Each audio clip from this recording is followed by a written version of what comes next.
No vídeo de hoje eu quero falar sobre os principais livros para entender a escola austríaca de economia. Foi essa pergunta aqui que eu fiz para o ChatGPT, então o ChatGPT me ajudou aí a estruturar um pouco do raciocínio e vamos falar sobre isso então no vídeo de hoje. Se você curte o conteúdo do canal, não esqueça de deixar o like, clicar no sininho, inscrever-se no canal, ficar à vontade na seção dos comentários. O disclaimer clássico do canal é que isso não é uma dica de investimentos, então se eu falar sobre algum ativo aí, pesquise, retenha o que é bom, enfim, leve em consideração isso, vale para tudo, não só para esse vídeo. Você não precisa acreditar em nada que eu estou falando. Absorva aí nos meus vídeos, em qualquer vídeo, em qualquer livro, em qualquer informação aí, tenha discernimento e fique com o que for verdadeiro, o que for bom, certo? Porque seres humanos, eles erram. Então você não pode seguir cegamente ninguém.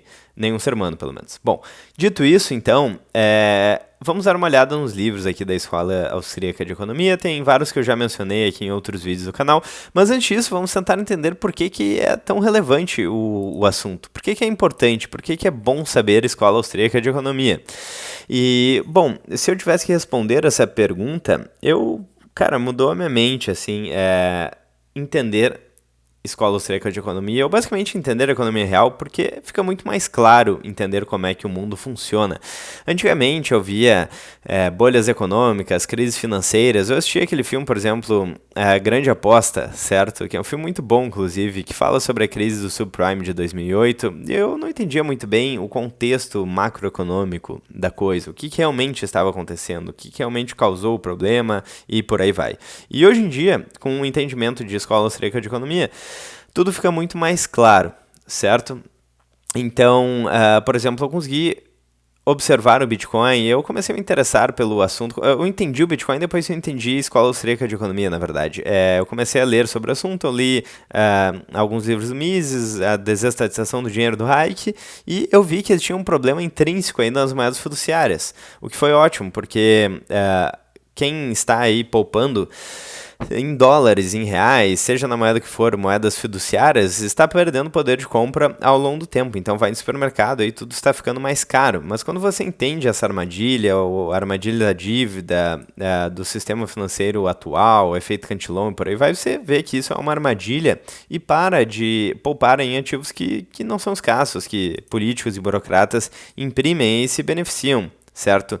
Nesse processo. Então você percebe a importância de ter ativos escassos, ativos reais, que têm algum valor de verdade e que não é simplesmente uma moeda fiduciária que, lastreado aí, como seria o jargão nesse meio, é lastreado em honestidade de políticos, certo? Uma péssima ideia. Então, eu conheci o Bitcoin lá em 2017 e, fez muito sentido, porque o problema era muito claro para mim, o problema da moeda fiduciária, e eu consegui entender esse ativo muito mais rápido do que... Provavelmente eu não teria entendido, na verdade, até hoje, se eu não tivesse lido alguns livros de Escola Austríaca de Economia. Hoje em dia tem muita informação na internet, por vídeos, por cursos, por livros também, então, enfim, você pode absorver aí o conteúdo de diversas formas, certo? Mas foi muito útil para entender melhor o mundo e para me proteger aí de algumas armadilhas da inflação, da dívida e por aí vai. Então, consegui entender o Bitcoin muito mais cedo, que foi ótimo. Consegui fugir aí da inflação que está destruindo o poder de compra. Então, por exemplo, para a maior parte das pessoas, as coisas estão ficando mais caras. Mas se você poupa, por exemplo, em Bitcoin, ou em ouro, ou em ativos escassos, as coisas podem, ou provavelmente estão ficando mais baratas, certo? Porque os seus ativos estão se valorizando. Então, eu consegui entender, por exemplo, a importância do ouro, certo? Tem vários problemas no ouro, a questão de transporte, descentralização e verificabilidade, talvez problemas que o Bitcoin possa resolver, mas também eu consegui entender o potencial aí do ouro como um ativo que tem uma escassez física.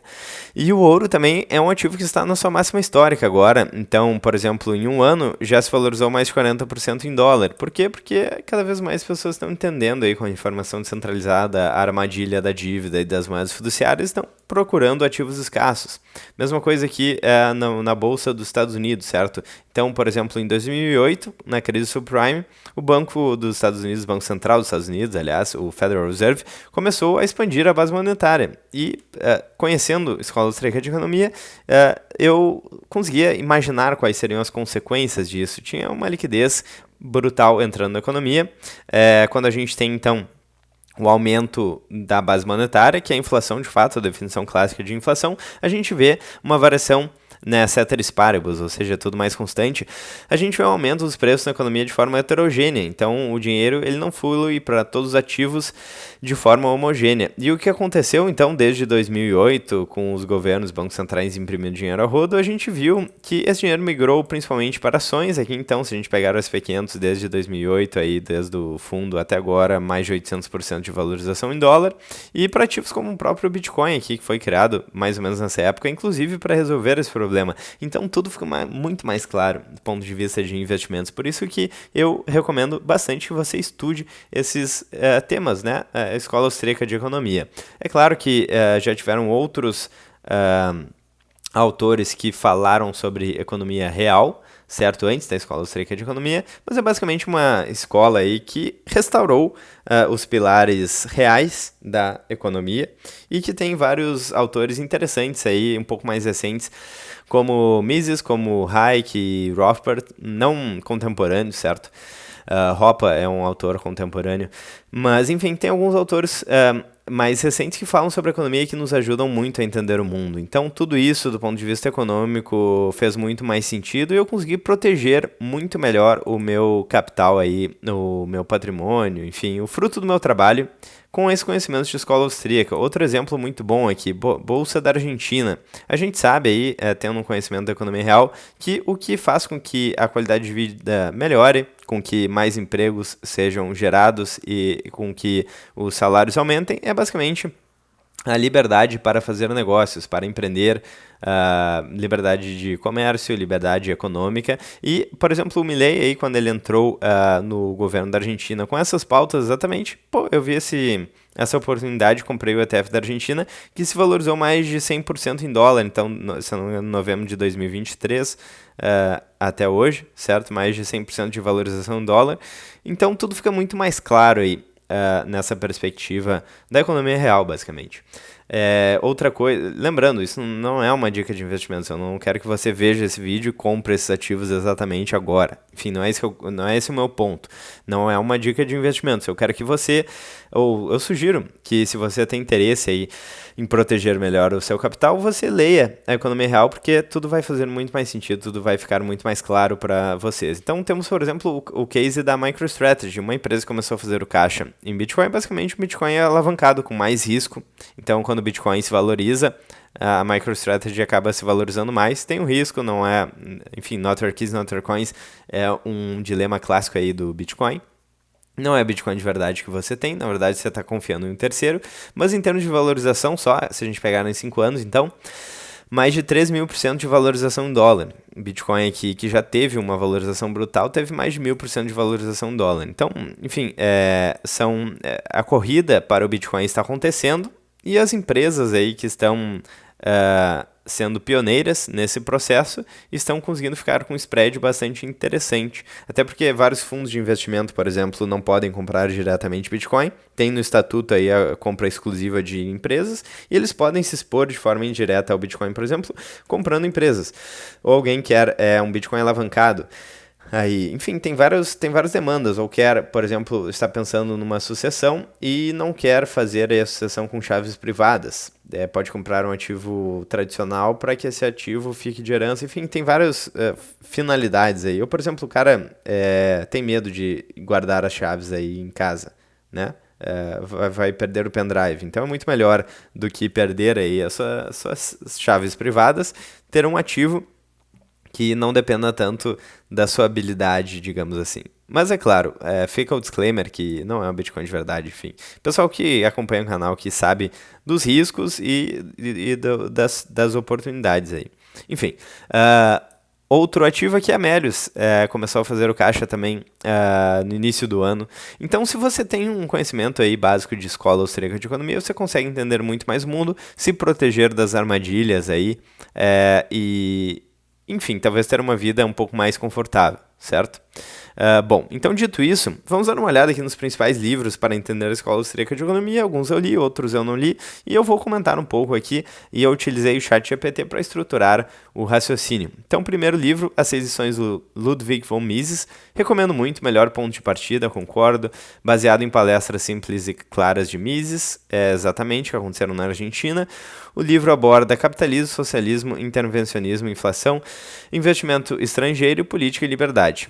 Se eu não me engano, são esses capítulos mesmo. Eu li 2 vezes esse livro aqui, muito bom, recomendo. Tem ditado aí na internet, tem de graça em PDF. Inclusive, um ponto da Escola Austríaca de Economia é a questão da propriedade intelectual. Então, boa parte dos autores da Escola Austríaca de Economia, eles não entendem que existe propriedade intelectual. Por quê? Porque, enfim, a propriedade, do ponto de vista de vários autores da Escola Austríaca de Economia, não sei se todos, mas de vários autores, ela existe, ela é fundamental, certo? Ela, inclusive, faz parte da ética em vários argumentos.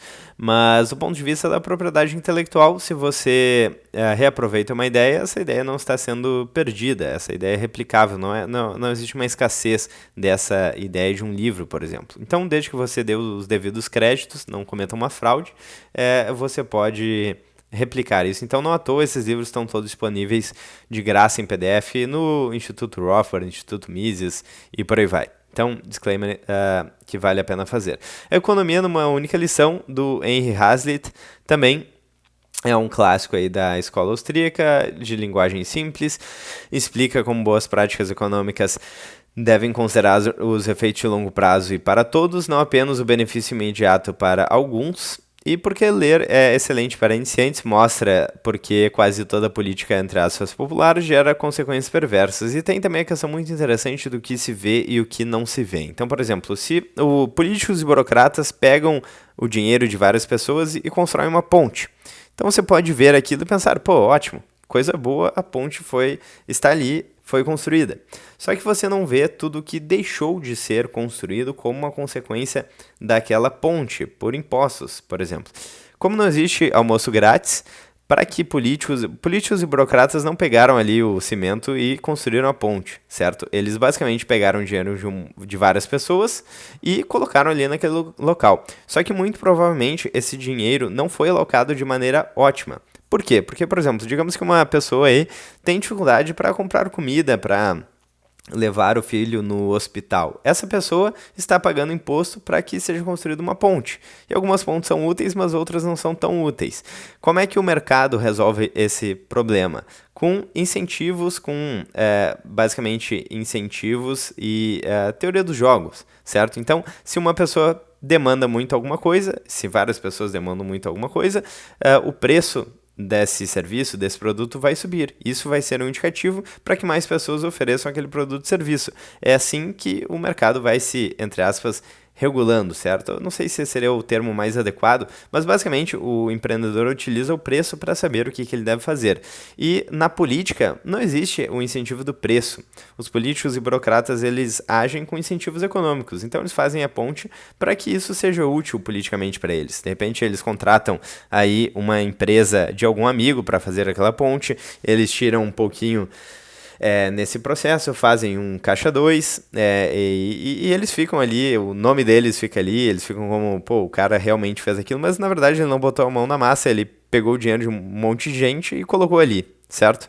Então, tem toda essa questão do que se vê e o que não se vê. Você está vendo a ponte, mas você não está vendo todas as pessoas que estão desempregadas e passando dificuldades, pagando impostos altíssimos para que aquela ponte, que talvez não fosse a prioridade deles, a prioridade talvez fosse comprar comida, medicamentos e levar o filho na escola, e as pessoas tiveram que involuntariamente abrir mão de tudo isso. Bom, então tem esse ponto muito interessante. A teoria do dinheiro do crédito, do Mises, uma das obras mais profundas de Mises, desenvolve a origem do dinheiro, a teoria do ciclo econômico e o papel do crédito e dos bancos centrais.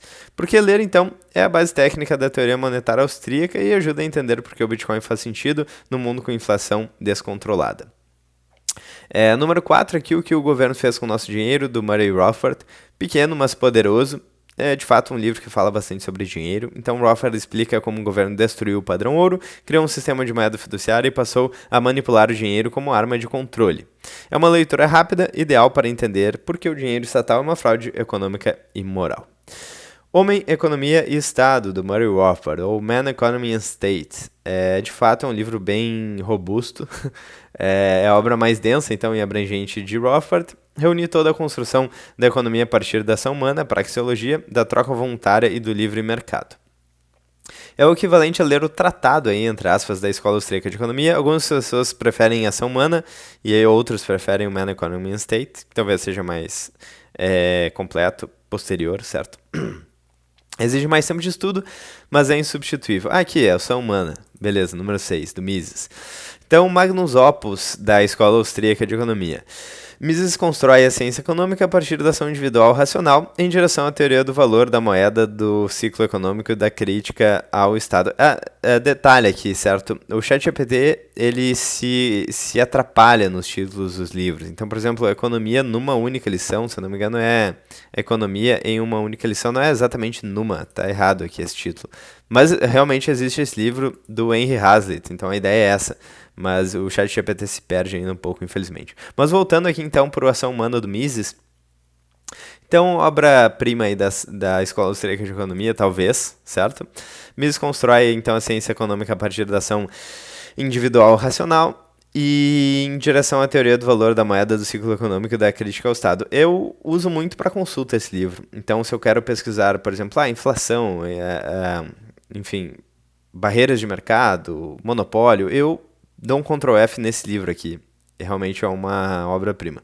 Então, é um livro transformador, não apenas explica a economia, mas muda a forma de ver o mundo.